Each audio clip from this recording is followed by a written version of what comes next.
Hey, Jamie Stenhouse here, currently in Melbourne, and I want to share insight on how to create fail-safe habits that even if you screw up, you're still making progress towards your goals.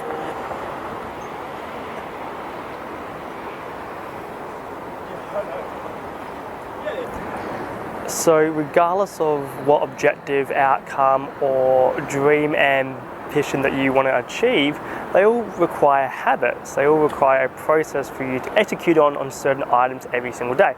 If you're pursuing a health goal, or if it be a project for your company or a income target, there's usually a process that has to happen, and these are formed with habits. Habits that you would complete every day. If you want to get healthier, then you will be training at the gym every day. If you want to earn a certain amount, then there could be a few different habits that you might implement, from calling up a certain amount of leads every day, or from putting in extra work into the project every single week. So with that in mind, to achieve any objective, we need habits. And what tends to happen, because we're human, is that we usually begin on the right track with habits for the first 2, 3, 4 days, maybe even 2 weeks, but then we tend to slip up. And when we slip up, we don't like it. We don't like ourselves. We don't like that we slipped up. We give ourselves real hard talks like, oh, how could you do that? You're not pursuing it properly. You're not in it for the long haul, and all this real self-negative talk. All because we slipped up on our habits. And you see this a lot with people who are pursuing any health objective, when they slip up on their food from time to time, and they lose track of their habits and they lose their momentum towards their goal. And my solution for this, my response for this, is to create fail-safe habits. Create habits that are so far ahead than what is considered to be normal, that even if you do slip up, you fall above the normal level of action required to hit your goals. So I'll give you a few examples that I've used in my own life to create these fail-safe habits.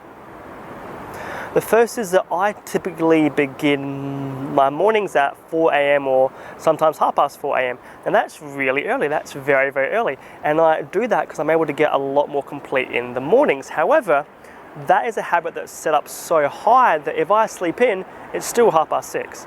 And that's still up and alert and in the office producing outcomes before everybody else. So because I've set up that habit that's so far beyond what I have to do, when I do slip up, I'm still ahead of everyone else. And just having that fail-safe plan in there, in terms of I've set up a habit that is miles ahead of everyone else, that when I do slip up, I don't have to feel awful, because I'm still making progress. I'm still up in the morning. I'm still ahead of my competitors. I'm still ahead of my clients, and I'm able to get things more complete. Another prime example is that I like to train and exercise every single day of the week, usually about 7 days a week. However, some weeks I'm really, really busy and I can't get to the gym every single evening. So I might only train 4 times per week.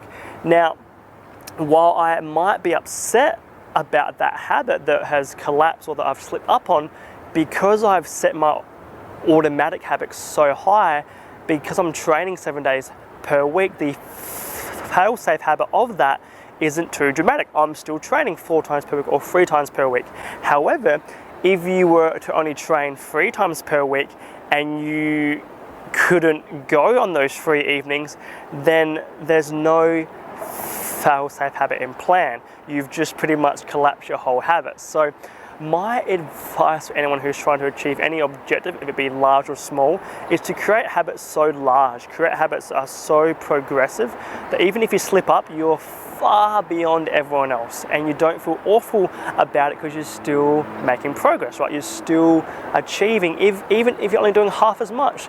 But because the initial habit was so aggressive, the drop down from that isn't too detrimental towards your goals. So that's how I use fail-safe habits, and I'm always looking at creating habits so large, so beyond what is required to hit the outcome, that it allows me to hit the outcome quicker. And if I do decide to slow down, I sort of have that leniency, I have that padding there that allows me to slow down if I choose to, or if I slip up, I don't feel awful because I'm still ahead of what is considered to be normal. So set habits so high that even if you slip up, you're still ahead of everyone else, and you don't feel too awful because you're still making a good amount of progress towards your goal.